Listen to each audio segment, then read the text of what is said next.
The next exercise we're going to focus on is the wobble seat or the wobble cushion. So we have two variations here. This is the cushion, of course, that is the seat. And so this is going to help hydrate the discs prior to your adjustment. So what you're going to do is you're going to come here. I'm going to use the wobble seat.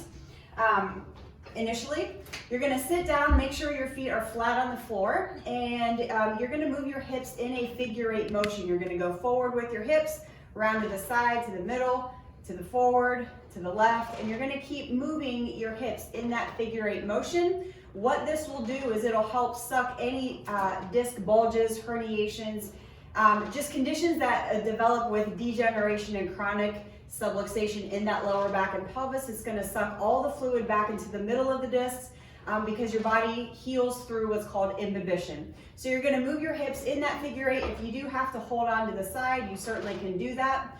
And you're going to do this for a minimum of 8 minutes prior to your adjustment, and you're going to increase your time up to 18 to 20 minutes prior to your adjustment time. And then if this is not available, you can move certainly to the cushion. So the cushion, obviously, because it is filled with air, it does give a little bit more height. So usually people that are a little bit longer legged usually have no problem with this. But essentially, once again, because this doesn't have any handles on the side, you really want to make sure that you are careful.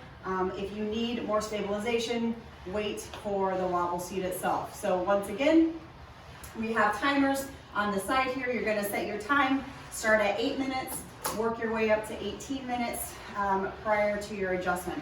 Sometimes what happens with chronic subluxation, certain motions in that pelvis might become, of course, restricted as the nature of the subluxation obviously exists. So what happens if certain ranges of motion become very sharp or painful, what you're going to do is you're going to simply start moving your hips forward and backward. You're going to really accentuate the motion of your hips and pelvis. You do not want to move your entire spine when you're doing this. So you want to stabilize your core, really stick to that mobility simply in your lower back and your pelvis. So go forward and backward, 10 to 15 motions, and then you're going to go side to side, 10 to 15. Eventually, you certainly want to work your way up into that figure 8 motion. Once again, stick to the mobility in your hips and pelvis. You do not want to move your entire spine doing this.